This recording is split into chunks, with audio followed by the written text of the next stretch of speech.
The Great War. Part 1.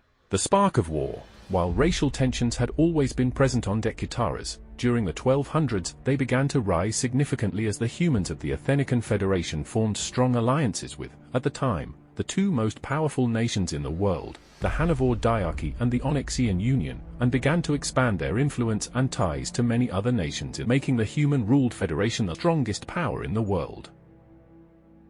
As the power dynamic in the world shifted, there began to arise a populist movement within the Onyxian Union, the Order of Okosho, and the Gontar hegemony. This movement was based in large part on the rejection of humans being at the top of the power hierarchy of the world. The Gontar hegemony would see its leadership subsumed by the radical elven supremacists known as the Azanis, who massively expanded the Gontar hegemony's power beginning in the mid-1200s. Several wars during the 1300s would see dramatic power changes among the major powers, the rise of pirates and warlord factions throughout the world, and tensions rise steadily. It was the Akulak-Saharian War that would ignite the powder keg, sparking the largest war in the history of the world. The Akulak Despotate under the rule of Despot Rilikugar, eldest son of the deceased Akulak, and the Saharian Dominion under the rule of Supreme General Saharia, Akulak's top military commander at the time of his death, had been in a constant state of conflict over the past 36 years since the death of Akulak and the fall of the Akulak Empire. Saharia had also initiated trade relations and diplomacy with the Onyxian Union, Gypagian Federation and the Athsian Empire. This was seen by Rilikugar, his followers, and even many dwarfs within the Dominion, as signs of weakness and capitulation by Saharia. Rather than making her weaker, however, these diplomatic moves allowed the Dominion to acquire significantly more wealth and build up a much more powerful navy than the Despotate. The contrast in the economies and satisfaction with their leadership within the two nations was stark. In the fourth moon of 1373, there were massive revolts within the Despotate. Saharia took full advantage of this as she invaded the Despotate. Though many people were killed as Saharia's forces took the cities along the border, most of the dwarfs within these cities greeted Saharian forces as liberators rather than conquerors. By the end of the fifth moon, many ships and thousands of soldiers from these cities had joined the Dominion as Saharia had promised them that they would soon end the reign of Rilikugar. On the 15th day of the sixth moon, Saharian forces took the capital city of Sartarswak. The battle was bloody and costly on both sides, but it was decisive. Rilikugar and many of his warlords escaped the city and fled to the north to Blix, where they were able to remain in hiding and mount a resistance for many moons. However, in the seventh moon, Rilikugar was betrayed by his top generals and he was brought to Sartorswak to be surrendered to Saharia in exchange for the opportunity to join Saharia's dominion. The gesture was accepted, however Saharia only accepted a few of the former despotate's leaders into her ranks. Most were executed and their bodies were hung from the walls of the Sartorswak castle. Though there were still many warlords within the Despotate, as well as within the coalition, that remained enemies of Saharia, most of the lower-ranking members of the various pirate factions and former naval units joined the Dominion, as she also heavily rewarded informants as she, during the aftermath of the war, set out to kill or gain the allegiance of all her remaining enemies. After nearly 40 years of conflict, on the 26th day of the 8th moon, Saharia had united the former states of Nazar and Nasia, thus resurrecting the fallen Akulak Empire. From Sartarswak, Saharia sent word to all the other nations of the world, the rule of Rilikugar is no more. The Despotate is no more, what has arisen in its place is the Akulak Dominion. We will realize the promise of Akulak, that all dwarfs of the world will be united, that we will once again reign supreme in the world. No longer will we be subordinate to the humans and elves who look down upon us. Any dwarf that allows the subjugation of dwarfs to humans or elves should resign their power immediately. The people demand strong leaders who fight for them, not fight for those who would rather see the mighty bear tamed and locked in a cage. This letter, having been delivered and widely read through all of Onyxia, made Saharia the most popular and admired dwarf in the entire world. Meanwhile, the supreme leader of the Gontar hegemony, Taron Aaron, and his second-in-command, Renda Sikla, seized the opportunity that the chaos in the east provided. Leaders of the Azanis, an elven superiority faction that had gained dominance over the hegemony, had long wanted to invade the nations to their west.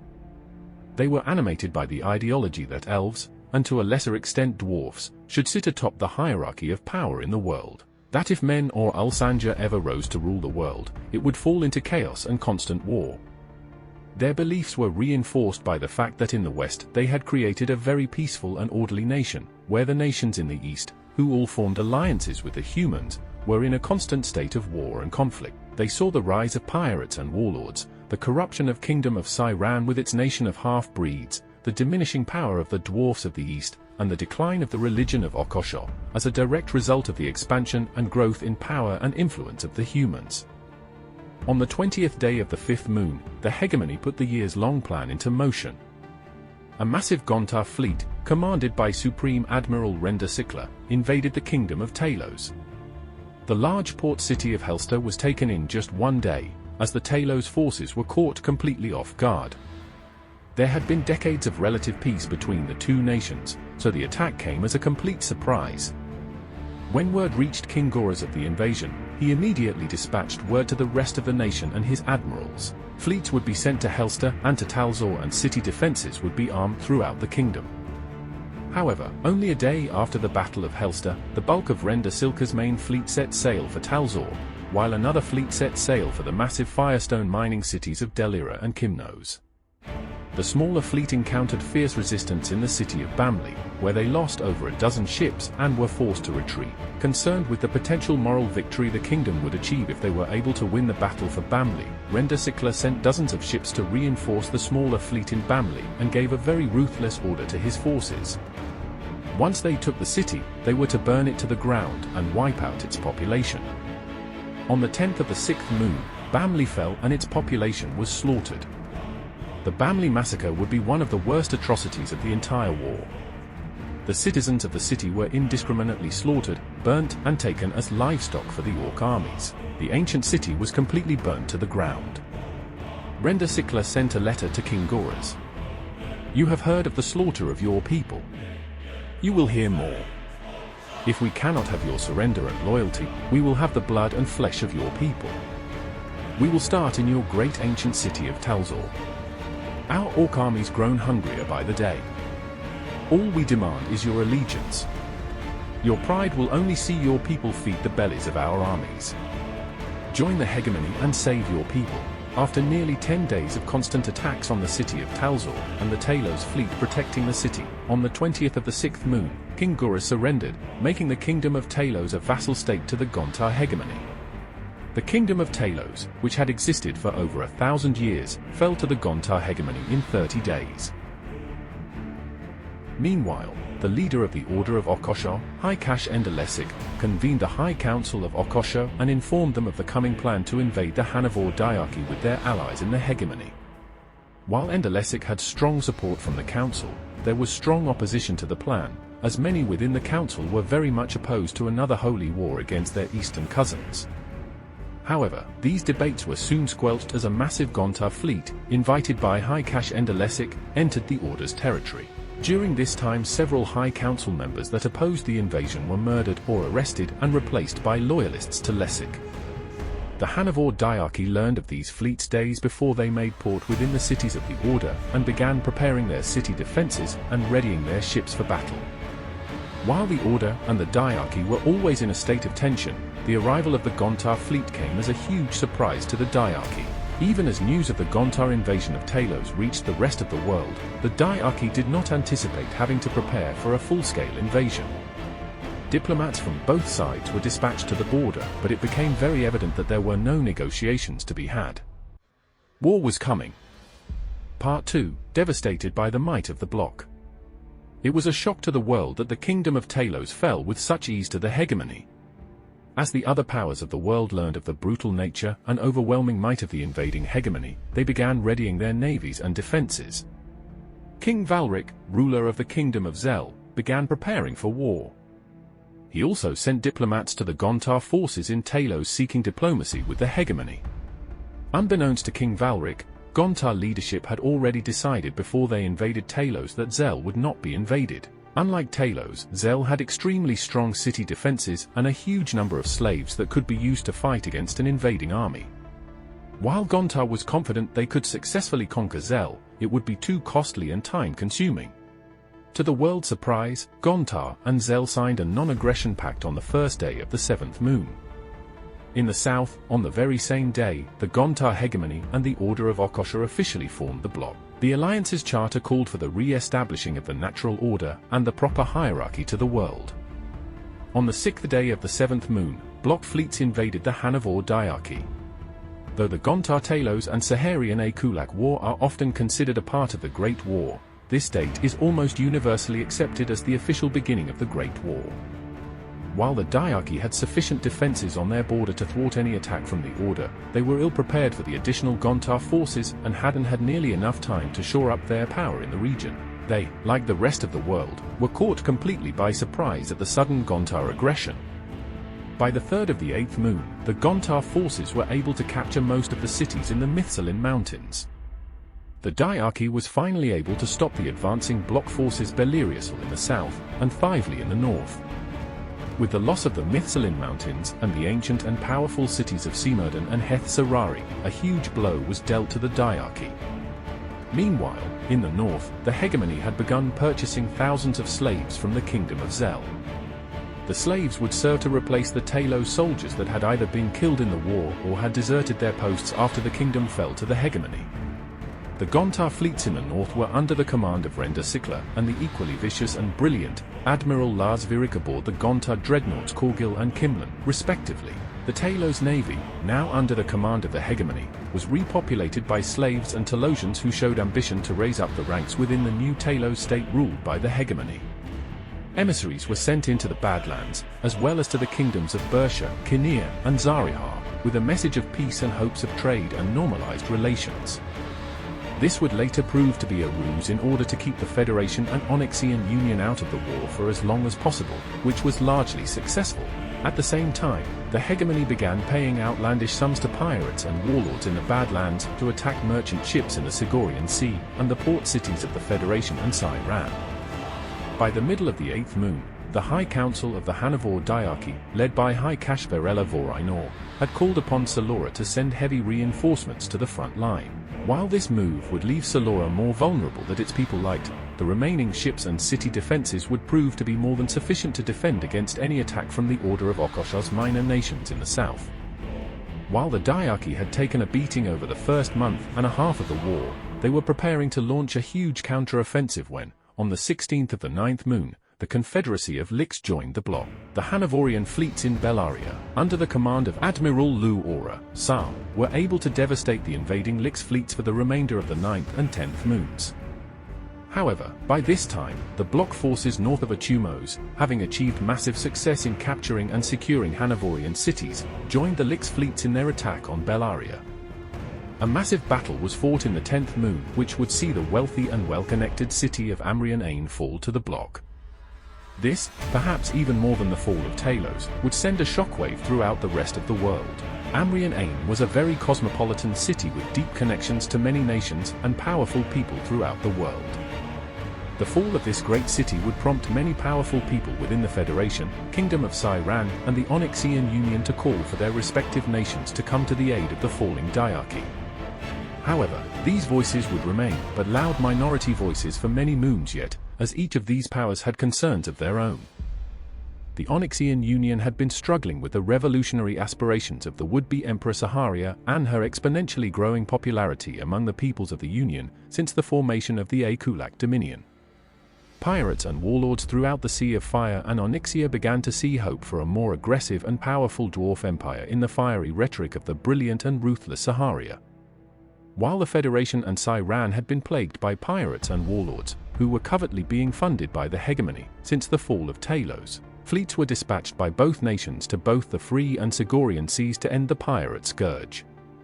However, things would only worsen as several Athenican and Cyranian ships would be destroyed or captured during the final moons of 1372. While pirate ships and warlords were most often blamed for most of the unrest in the region, blame began to be thrown around by all parties in the region at each other. Cyranian captains reported Athenican aggression, and vice versa. There were even reports of Gontar and Talosian warships attacking Athenican and Cyranian ships in the Free Sea, and even worse, Cyranian and Federation ships doing battle in the open seas. the tensions would finally bubble over when the Prince of Itoria was assassinated in Inkari. While the true assassins were a pirate faction known as the Marti, who had been paid to carry out the assassination by the hegemony, propaganda was deliberately spread throughout Itoria and Celeria, which blamed elites within the Federation for the assassination of the prince due to his sympathies with, and deep connections to, the Kingdom of Cairan. Uprisings began springing up all throughout Celeria and Itoria, and the Federation was forced to send fleets of ships and thousands of soldiers to the region to maintain order in the wake of the prince's assassination. Meanwhile, Antaria and Soldinia had been pushing for many moons for the Federation to enter the war. And while Federation President Anders believed that allowing the bloc to go unchecked while they conquered one of the world's superpowers and, more importantly, a strong ally, the Federation Senate was still not in favor of joining the war. Up until the end of 1372, the bloc had been very successful in nearly every battle against the diarchy. However, on the 10th of the 10th moon, the first full-scale attack on Achumos took place. The battle would see massive casualties and destruction on both sides, as thousands were killed on both fleets saw heavy losses. The bloc fleet was pushed back and reinforcements from Salora were able to retake Hanoverian territory south of Achumos. For the first time in 3 moons, the diarchy saw a glimmer of hope. However, this would not last long, as Endelesic, desperate to take Achumos at any cost, convinced Taran Aaron to mount a full attack on Achumos on the 15th of the first moon of 1373. This time, the bloc forces proved to be too much, as the ancient capital city of one of the world's great powers was captured by the bloc. While many within the leadership of the diarchy were captured or killed during the fall of Achumos, Haikash Varela Vorainor and the bulk of the diarchy leadership and fleet were able to retreat to Yinil or to the Bellaria stronghold of Gafsesi. The diarchy had been devastated by the bloc, and it had become clear that the diarchy was no match for the combined might of the Order of Okosho, the Lix Confederacy and the Gontar hegemony. Part 3. The world chooses sides. The fall of Achumos and Amrian Ain sent a shiver of panic throughout the other major powers of the world. In less than a year, the bloc had conquered the ancient kingdom of Talos and taken the capital city of one of the world's most powerful nations. World trade had been devastated and there was chaos in the open seas. Emboldened by the devastation of the diarchy by the bloc, the Kingdom of Belzed signed a non-aggression pact with the bloc on the 22nd of the second moon and retook the island cities that had been taken by the diarchy after the War of 1352. The Sea of Shrana was once again under the control of Shrana. Then, in the middle of the third moon, King Darpo, long dissatisfied with the terms of the treaty Belzed was forced to sign after that same war, invaded the Parian kingdom. The Kingdom of Cairan, who were also signers of the treaty, took this as an act of aggression by Belzed. However, Cairan was reluctant to join in the fighting for fear that Belzed would be pushed into joining the bloc. The Battle of Peria was devastating for the Parian kingdom, and within 20 days, King Erink, leader of the Parian kingdom, was killed and the kingdom was once again under the control of Shrana. From Enelik, Taron Aaron sent ambassadors through the Sea of Fire to several elven and dwarven nations, seeking alliance and even soliciting admission to the bloc. While most of the world powers were opposed to the Gontar and Akashan aggression, the Akulak Dominion and the Athsian Empire both joined the bloc in the third moon. This prompted Antaria and Soldinia to send word to the Federation Senate that they could no longer stand by and watch as the bloc aggressed upon their allies. The two nations built up their forces and prepared to enter the war, with or without the approval of the Federation Senate. During the third and fourth moons, Saharia invaded the Onyxian Union to, in her words, liberate the southern tribes of Onyxia from the weak leadership of the Onyxian Union. The tribes of Bainalb and Shundaram greeted Saharia with open arms, just as she had expected. Saharia sent word to the dwarven nations of the world that she would no longer watch as dwarves were made to be subordinate to the humans and elves of the world. Her message was clear. The elves can have the west. We shall have the east. No longer will we follow those who subordinate themselves to the humans. In the south, on the 20th of the third moon, Emperor Zir of the Athsian Empire invaded the Hanovor diarchy. While the diarchy was able to maintain control of some of their territory in the west, with a new threat on their eastern borders, they were forced to confront the reality of their inevitable defeat. On the 15th of the fourth moon, Soldinia and Antaria sent fleets of warships into the Hanovorian Sea, attacking the capital of Lix and joining the Hanoverian forces as they retook the city of Amrian Ain. While the nations would face repercussions from the Federation for acting unilaterally, it was decided that the Federation could no longer remain passive. The Federation, the United Republic of Sigoria, the Kingdom of Zarihar, the Onyxian Union and the flailing Hanovor Diarchy formed the League, the largest alliance in the history of the world, and immediately declared war on the bloc on the 25th of the fourth moon. Several Federation, Sigorian, and Zaharian armadas departed for Hanovor. The Onyxian Union sent warships to their border cities. However, on the 11th of the fifth moon the Zirad tribe sent word to the rest of the tribes of the Union that they were joining the Dominion. A non-aggression treaty was signed between the League and the Kingdom of Cyran, as Cyran declared war on the Kingdom of Belzed, sending word to the bloc that if Belzed was admitted to the bloc, Cyran would be forced to join the League and declare war on the bloc. The world had chosen sides, as the largest war in the history of the world was about to escalate to unprecedented heights. Part 4. The winds of war begin to shift. Nearly 200 warships destroyed. Tens of thousands killed. The fall of Achumos was devastating for both the bloc and Hanovor. Ender Lessig had gambled a great deal to win his prize, but with over 100 warships pouring into the region from the rest of the world during the fourth and fifth moons, Taron Eren was convinced he had made the wrong decision in allowing Ender Lessig's plan to move forward, and the League retaking Amrian Ain only solidified his conviction. Taron Eren and his admirals had changed course after the capture of Achumos and decided, rather than attacking strongholds head-on, they would isolate them, making them softer targets later on. During the fifth and sixth moons, the bloc took the Amaori Passage, effectively splitting the Diarchy in two, cutting off or dramatically reducing communication between the Hanovor fleets in southwestern Hanovor and the League fleets in the north. By the end of the sixth moon, the bloc was able to push the remaining Hanovor forces back to Silora. The Diarchy was forced to surrender most of their territory to the bloc. The south would see a long lull in fighting, where Silurian forces would concentrate their attention on the Athsian Empire in the east and the bloc on the new League fleets in the north. The League fortified the city of Amrian Ain, with over 50 Federation, Sigorian, and Zaraharian warships reinforcing the Hanovor fleet there. Federation's fleets from Soldinia and Antaria began ravaging the Confederacy of Lix, freeing slaves and supplying them with captured weapons and ships. Meanwhile, in Onyxia, after a few minor battles in border towns and cities between the Dominion and the Union, Saharia did something that would both shock and gain the admiration of dwarfs throughout the world. She requested a meeting with Lord Dalwick and the High Council in Oxfordshire. On the 7th of the 6th moon, Saharia, aboard the small but powerful Dominion capital ship the Red Lourdes, was escorted by the mighty Virgox, Nor, the Union's flagship and also the largest warship in the world, and a small fleet of Onyxian warships, to the Union's capital city. The bravery of this act did not go unnoticed, and by the time she reached Oxfordshire, she was the most famous and admired dwarf in the world. During the meeting between Saharia and the Union High Council, Saharia proposed an alliance between the Union and the Dominion and a path towards reunification of the two powers. She also proposed that both nations withdraw from their alliances with the Bloc and the League and that they together work towards expanding the Onyxian Union to include all dwarfs the world over. While her proposal was rejected by Lord Dalwick, the High Council was divided, with the slight majority showing outward support for Saharia. A mostly bloodless war would continue between the two powers for a few moons, when on the 8th of the 8th moon, Lord Dalwick was assassinated.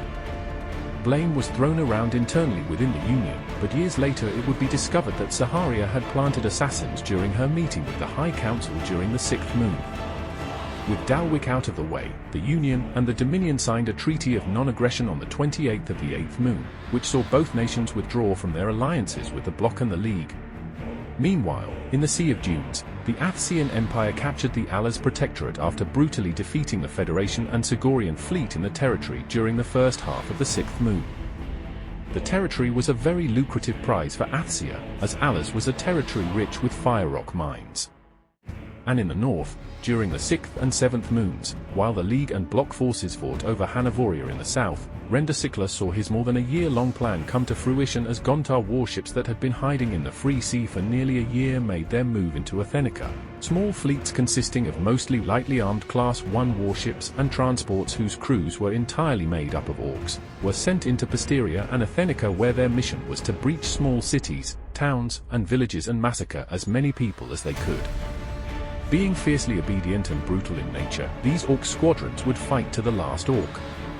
There was never any intention of winning battles or capturing territory, but rather to simply kill and terrorize as much as possible before being blotted out themselves. This tactic served its purpose very well, as the people in the outer rim of the Federation nations were sent into a panic as these squadrons, later called Krah squads, massacred thousands over the course of the 7th and 8th moons. Athenican forces were sent to reinforce the border cities and towns in the Gulf of Athenica, destroying what remained of the Krah squads in the region. They also aided allies within Celeria and Etruria, as there had erupted a full war between the two states, which drew in the Principality of Azgaar, Eldersia, and many warlord factions from the Sea of Fire and the Free Sea. Celeria and Etruria both withdrew from the Federation during the 9th moon. The Principality of Azgaar, the newly formed Principalities of Celeria and Etruria, and the Princedom of Eldersia entered into a regional war for control of the region, with Athenican forces being diverted from the Hanovorian front to protect supply lines through the Sigorian Sea and to squash the Krah threat in Athenica and Pisteria. Rendesickla set his offensive on the Federation into motion. In the 8th moon, Admiral Lars Virik led several Gontar fleets, along with dozens of hired mercenary warships from the Sea of Fire, and Talos warships manned by crews of slaves from Talos and Zell, attacked Elid, crippling the Federation forces there. They also secured alliances with many warlords and various factions and powers within the Free Sea. At the same time, Rendesickla sailed a massive fleet of over 60 warships from Talos to Soldinia, where he met up with several smaller fleets from Enelik. While Gontar tactics in Hanovor were much more in line with common war practices, when it came to fighting humans, Gontar was much more brutal. Massacres were routine, whole populations of civilians were used as food sources for the orc armies. Relics, holy places, and buildings were often burnt to the ground. The Izani believed that such tactics would reduce the morale of the humans to a point where they would turn inwards and become more isolationists rather than rush to defend their elven allies in Hanovor. By the end of the 10th moon, Gontar had battered Soldinia, crippling the Republic to the point of surrender. Soldinia was forced to withdraw from the war on the 1st of the first moon of 1374, giving up several border cities to the Bloc in exchange for peace. While Soldinia had committed to non-aggression with the Bloc, many of their forces fled Soldinia to join Antaria forces to continue the fight alongside the rest of the Federation. And Gontar continued to violate the treaty between the two powers as massacres continued periodically throughout Soldinia for the remainder of the war. Athenican supply lines through the Sigorian Sea were severely interrupted by the Gontar forces in the Free Sea, which led to crushing defeats during the last moons of 1373. However, Lars Virik's forces in Elid were forced to retreat from the territory by the end of the 9th moon due to the harsh winter climate. While many powers within the Free Sea allied with Gontar, there was also resistance to the Orc presence and the Izani ideology. These factors, in combination with a growing resistance in Talos and Zell, caused Gontar forces to be stretched very thin. While they had seen significant victories during the end of 1373, they were running low on resources and had lost many more ships than the League. League Command began receiving intelligence from opposition forces within the Order of Okoshar of these deficits within the Bloc, and preparations for a massive counter-offensive began to be put into motion. Meanwhile, in southern Cyran, after pushing the Kingdom of Belzed back to nearly their original borders, King Jassik sent terms of peace to King Darpo. While Cyran had proved over the course of the brief war between the two nations that Belzed was no match for the Cyranian fleet, King Jassik knew that taking Shranan or any territory within Belzed proper would be a dramatically more difficult task than their incursion into Peria. Belzed was an extremely wealthy nation with heavy city defenses and a sizable and powerful fleet defending its border. It also had a regular presence of Gontar warships constantly passing through the territory en route to either the Athsian Hanovorian front or through the Sea of Fire to Nasia. On the 13th of the 10th moon, the two nations reached terms of peace and new borders were drawn. With the reclaiming of the great city of Peria by the kingdom of Belzed, King Darpo declared the return of the kingdom of Shrana. With the Dominion withdrawing from the bloc, and the League securing northern Hanover through the Sea of Shrana, the Athsian Empire was largely cut off from the rest of the bloc forces. This isolation was further solidified when Salora began taking territory from Nioberth in the 9th and 10th moons. Sigorian and Zaharian fleets reinforced smaller Hanoverian forces in Vlena and Thena, as the League began overwhelming Athsian forces. Uprisings throughout the empire from opposition's forces would see many nations withdrawing support from the empire's war effort. The League was able to push the Athsen Empire back to Atharai and retake Alice by the first moon of 1374, forcing the empire to seek terms of peace with the League. Very harsh and restrictive terms were sent to Emperor Zia, who rejected them. However, many nations within the empire would sign peace treaties independently with the League by the end of the second moon, breaking up the empire. While Emperor Zia continued the war with the League, both sides would largely halt all offensives after the breaking up of the empire, leaving League forces to focus their attention on the Hanover front in the west. By the third moon of 1374, the tide of the war had shifted, as the bloc began to suffer the consequences of their massively long supply lines and overly ambitious conquests. The League would soon begin to go on the offensive in Enelik, as fierce disagreements between Gontar and Akashan leadership began to create divisions that would sow disorder in the bloc fleets on the Hanover front. A massive League fleet commanded by Joe Law aboard the Athenican capital ship the Widow would begin preparations to strike at the heart of the order during the third moon. The winds were beginning to shift in the war. Part 5, The Rise of the Torai Shah.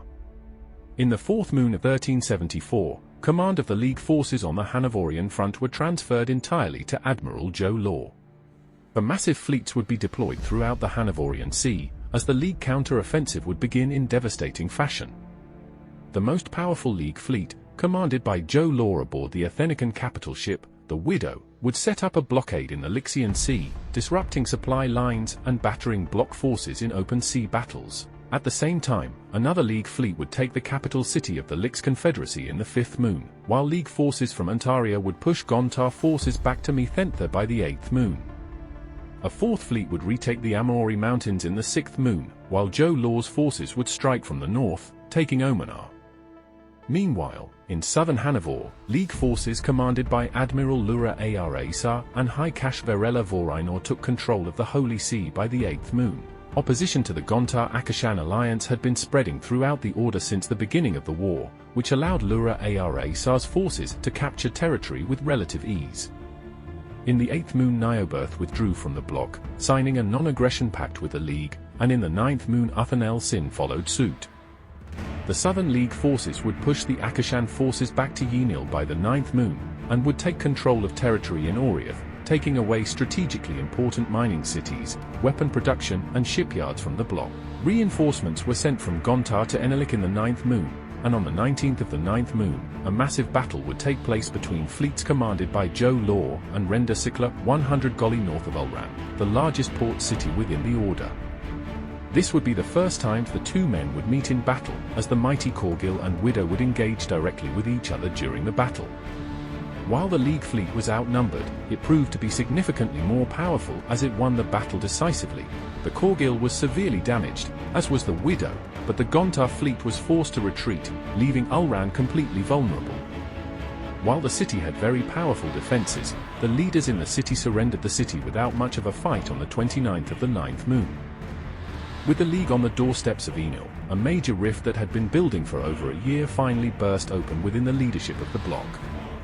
While Taran Aaron and Renda Sikla wanted to devote most of their resources to recapturing Ulran and holding the mining strongholds in the Mithsalim Mountains, Enda Lessik was determined to hold Achumos and the southern cities of Heth Sarari, Thilsia, and Belirius. On the third of the first moon of 1375, the League's offensive culminated as Joe Law's massive fleet pushed into the Mithsalim Mountains, retaking Simurdin and Varinlian.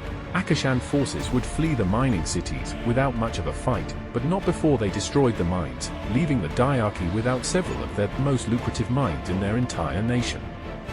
Admiral Lura Arasa would lead a large Hanoverian fleet from Yenil to Beliriusal, retaking most of the cities south of Achumos, as Admiral Bilik would lead a Hanoverian fleet through the Amaori Passage, liberating the Hanoverian cities between the Amaori Mountains and Achumos.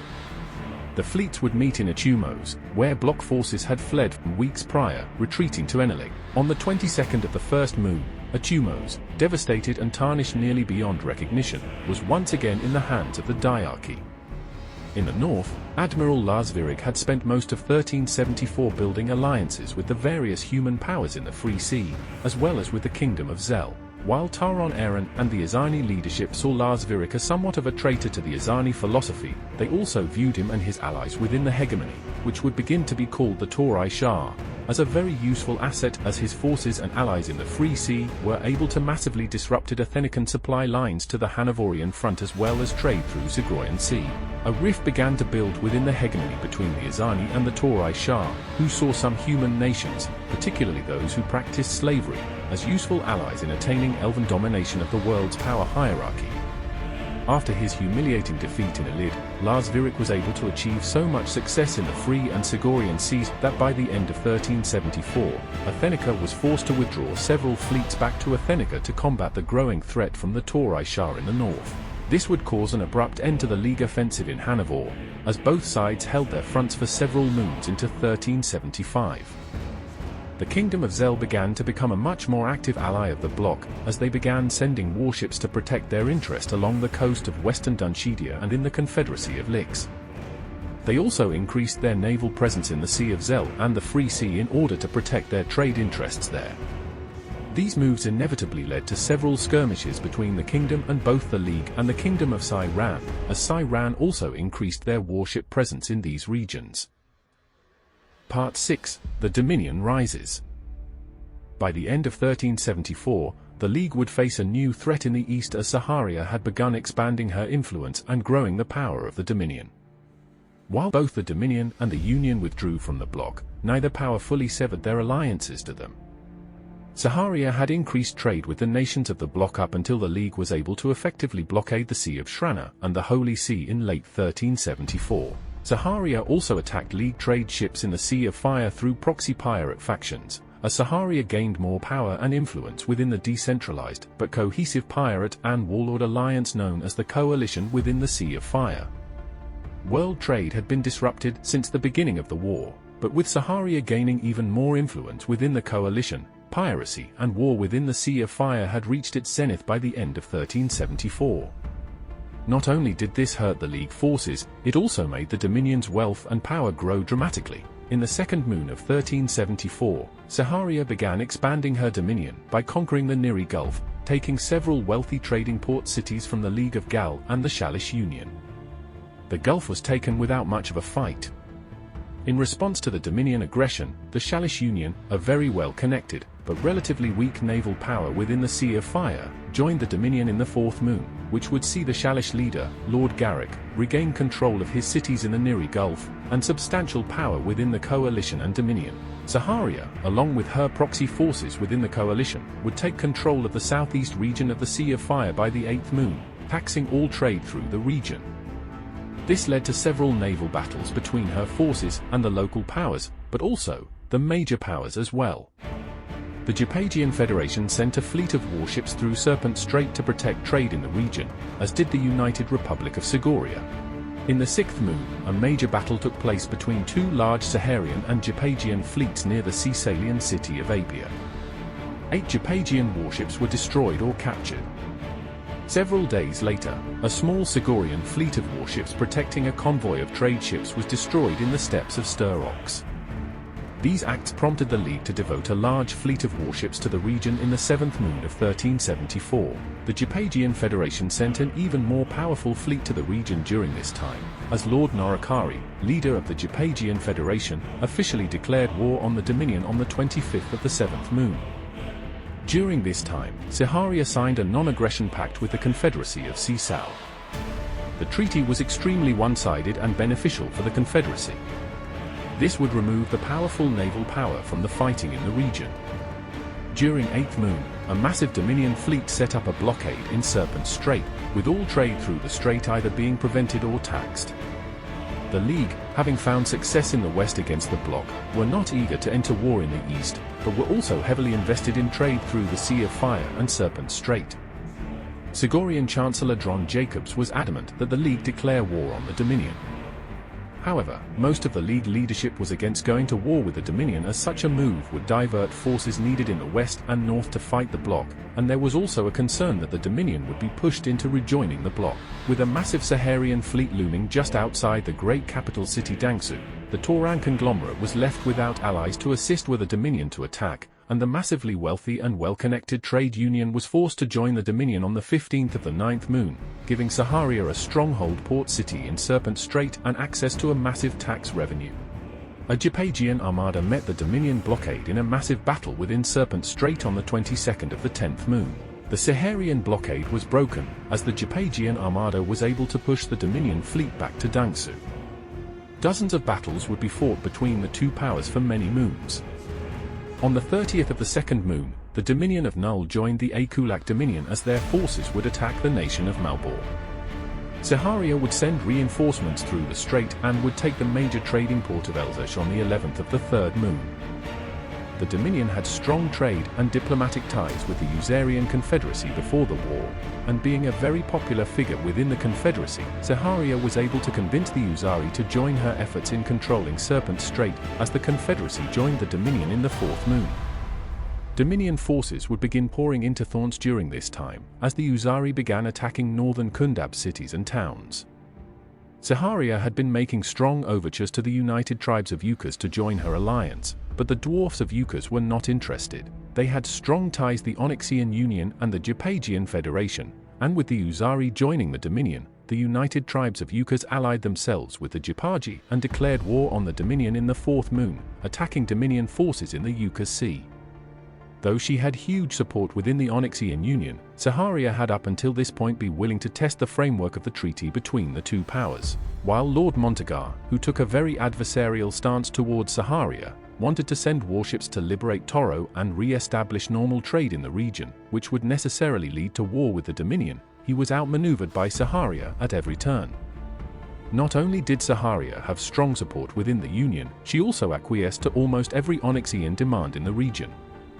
She exempted all trade with the Union from taxation, and allowed all Union trade ships through the strait unimpeded. All the while, she continued to advocate for the unification of all Onyxia. As the months passed, Montagar began facing more and more pressure to unite the tribes of Onyxia by reabsorbing the southern tribes into the Union. While the Dominion continued to expand in the Sea of Fire, with over half of the coalition powers in the sea pledging loyalty to Saharia by the sixth moon, the Dominion would completely lose their foothold in the Strathju and Yukas seas by the ninth moon. The Jipagi-Yukas alliance would devastate the Dominion forces in the region, as Yukas would ravage the small tribes throughout the Uzari Confederation, while Jipagi, with its considerably more powerful navy, would retake Malbor and conquer the Dominion of Null in the eighth moon. The Uzari Confederation would withdraw from the Dominion and surrender in the ninth moon, giving over large swaths of territory to the Jipagi and Yukas.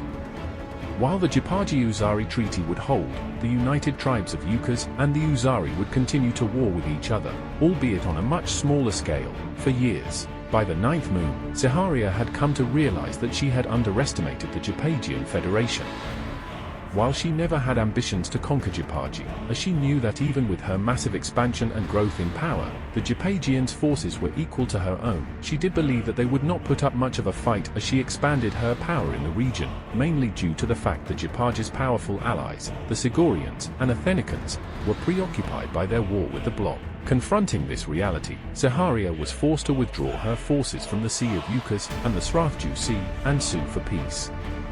The Jipagi and the Dominion signed a peace treaty on the 16th of the first moon of 1376. The treaty saw the Dominion give major trade concessions to the Federation. While the move was seen as a huge loss for Saharia, the impression did not last long as her forces conquered the League of Gal as the treaty was being drafted, with the dominant expansion during 1375, and Saharia's popularity growing to unprecedented heights. In the second moon of 1376, tensions rose within the Onyxian Union between forces that wanted to reabsorb the southern tribes and unite the entirety of Onyxia, and those who were opposed to Saharia's expansionism and alliance with the bloc. Saharia began sending ships, weapons, and soldiers to the Oxjia territory. Thus began the Fourth Onyxian Civil War. Part 6. Chaos from Order. By the seventh moon of 1375, more than 3 years into the Great War, hundreds of thousands of people had been killed, nations had been crippled, while others seized the opportunity to grow their nation's power.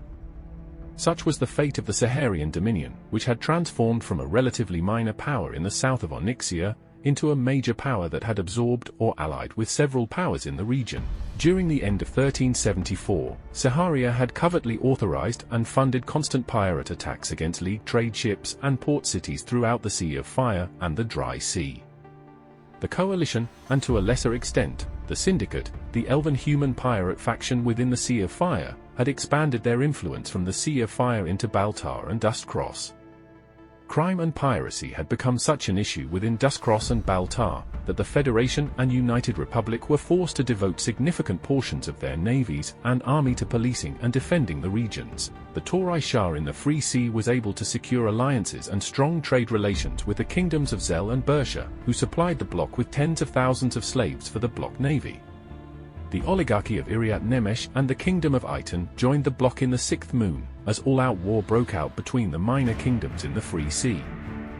The United Kingdom of Teysa and the Drymouth Republic both joined the League in the seventh moon. By this time, the alliance between the princedoms of Itoria and Eldersha had forced the Principality of Arxer and the Princedom of Celeria to surrender and give up substantial land and trade rights in exchange for peace. Then, on the 8th of the 8th moon, Eldersian Prince, Seri, joined the bloc, without the approval of King Jassik, prompting the king to declare war on Eldersha.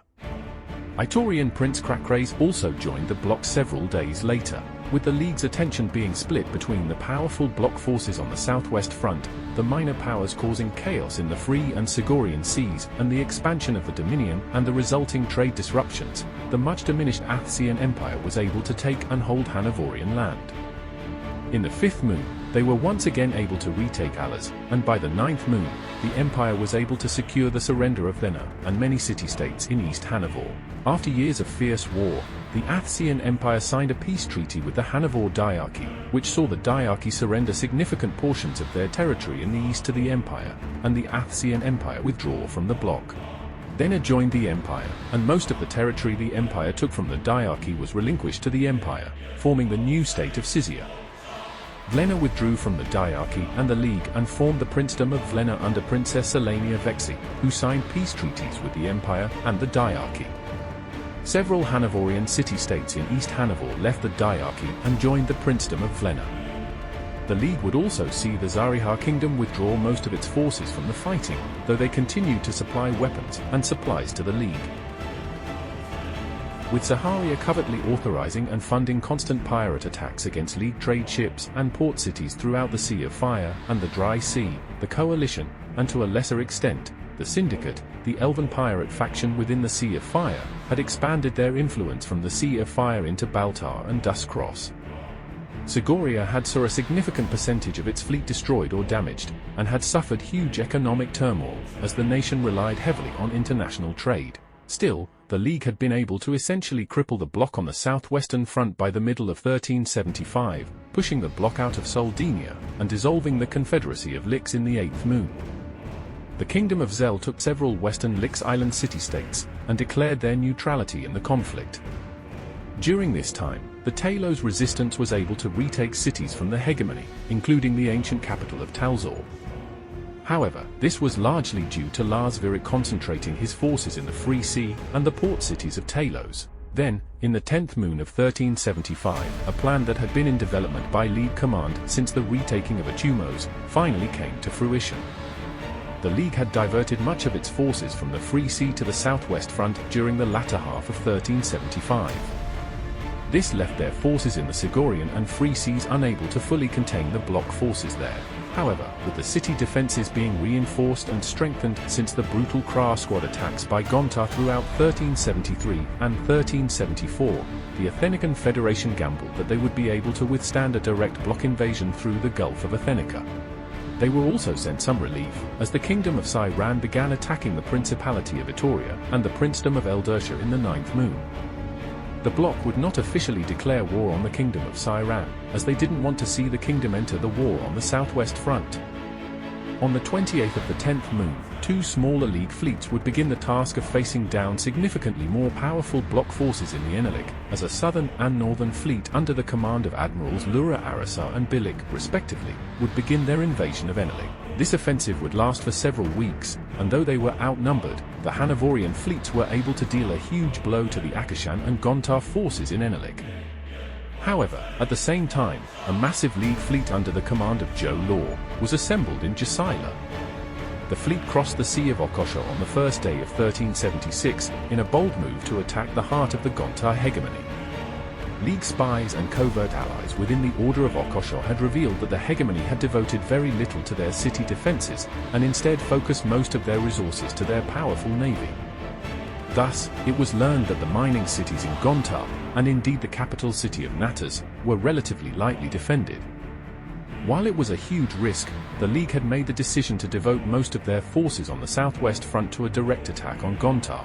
On the 12th of the first moon, the League fleet entered Gontar territory and began an all-out assault on the mining cities and shipyards near Natas. To the League's good fortune, the information about Gontar's lax city defenses was proven to be accurate. The League fleet utterly devastated the region, destroying mines, plundering weapons and firestone, capturing ships and burning cities to the ground. In Gontar, cities and towns were segregated between orcs and elves, and League forces focused their attack on the elven areas, as that is where political power lied. City after city surrendered to the League fleets. Gontar forces from Helsai were sent to battle the massive League fleet, but were easily defeated. Word was sent from Natas to discuss terms of surrender. However, without Taron Aaron and other high-level commanders present, the League mistrusted Gontar leadership, and instead of negotiating a peace, continued to attack mines and destroy shipyards in central Gontar. Soldenian forces among the fleet were particularly brutal in their attacks and had to be restrained by Athenican commanders. Soldenia had suffered greatly at the hands of the Gontar hegemony, seeing several of their ancient cities massacred and burnt to the ground during the war, and were very eager to take revenge at every opportunity. When word of the invasion reached Enelik, Taron Aaron gave orders for his forces to set sail for Gontar immediately. A massive Gontar armada was assembled and abandoned the Order of Okosha forces in Enelik on the 27th, leaving Akashan forces greatly outpowered by the League fleet in the territory. However, when his fleet arrived in Gontar on the 6th of the first moon, he did not encounter an invading navy, as Joe Law's fleet had already ended its assault and set sail for Methentha a day prior. The two massive fleets just missed each other in the Gontar Sea, and rather than Taron Aaron's forces being greeted by a massive League armada, he was instead met with devastated cities and Gontar leaders who had mostly turned against him and his Izani coalition. The war was not going as well as most in Gontar wished, and while they were supportive of the alliances and wealth that the Torai Shah had been able to bring to the hegemony in the north, they were ready to end the war. And the devastating Athenican attack had only solidified this sentiment. On the 20th of the second moon, the majority of Joe Law's battle-weary and fatigued fleet set sail from Methentha for Enel. With the bulk of Taron Aaron's forces abandoning Enelik, the League knew that the moment to crush the order was at hand. By this time, Lura Arasar and Bilik's fleets had been able to push the Akashan forces back to the heart of Enelik. Though Alton, Karnan and Kladesha were taken with ease by the beginning of the third moon, a costly battle was held between Lura Arasar's forces and Admiral Visa's forces in Shonidar. The battle would last for 26 days and would only end after Joe Law's fleet would join in the attack on the 28th of the third moon. Joe Law's aid would come only after his fleet, on the 14th of the third moon, took the capital city of the Order of Okosha, as Endelesic and his faction fled the city, leaving the new leaders of Enelik, the Council of Oriath, to surrender to the League. The Order of Okosha, an empire that had been mostly unified for over 200 years, had been dissolved. Part 7, The War's End. With the Order of Okosha being broken up into separate powers, the Gontar hegemony being pushed back to Gontar, and the Athsian Empire signing a peace treaty with the Hanovor Diarchy, the Great War had largely come to an end. Fighting continued throughout Lixlanor as League forces hunted down Endelesic and his allies, as well as in the Free Sea and the Sea of Zel, where the Torai Shah had formed an alliance with the regional powers. There arose a deep division within both the League and within Gontar between those that wished to continue the war and those who wanted it to end. Soldinia, Antaria, and most of Hannavor wanted to amass an armada to invade Gontar to ensure that their hegemony could mount another attack after they recovered from the League offensive. However, Athenica, the other Federation nations, Sigoria, and Zarihar wished to sign a peace treaty with the hegemony. In the fifth moon, after months of political infighting within the walls of the capital in Athos, Soldinia and Antaria withdrew from the Federation, as they felt that the central government in Athenica was not living up to the commitment of the Federation's charter. A massive armada made up of Soldinian, Antarian, Hannavorian, and even some Akashan warships set sail for Gontar on the 15th of the fifth moon. The armada easily overpowered the Gontar forces in Sadrin. The mines of Shal Nidial were taken and handed over to newly formed Kingdom of Eldrin in exchange for Eldrin joining the war effort against Gontar, and by the end of the sixth moon Veldrith and Shal Nidial had been taken by the League forces. While Taron Aeron's forces were able to mount a strong counter-offensive over the course of the next 2 moons, the League armada was able to take several cities in Zalanta by the 18th of the first moon of 1377. On the 28th of 8th moon, the Izani were removed from power and Taron Aeron withdrew his forces to Hel-Sar. On the 7th of the 9th moon, the new supreme leader of the Gontar hegemony, Helios Alessi, met with Antarian Admiral Adam Nalo and several high-ranking officials from Hannavor, Soldinia, and diplomats from Athenica and Sigoria, to sign a peace treaty with the League nations, which resulted in the hegemony making massive concessions to the League. Taron Aeron and the Izani were declared enemies of both the hegemony and the League and were to be brought to justice as part of the treaty. However, later after the war had ended, in the fifth moon of 1377, Taron Aeron's Izani faction would seize power in Hel-Sar and Rizal, causing a fracture in the Gontar hegemony, splitting it into 2 separate powers. While the Torai Shah in the north respected the treaty and submitted to the new rule in Natas, they still maintained a secret alliance with the Izani. As part of the treaty, Gontar also ceased aggression against the Kingdom of Talos and relinquished control of all the cities in Talos. However, not all the former cities in Talos rejoined the kingdom, as the new Hethian kingdom was formed on the 22nd of the 10th moon under the leadership of King Gregoric in Ereth, who was for all intents and purposes a puppet leader of the Torai Shah forces in the region.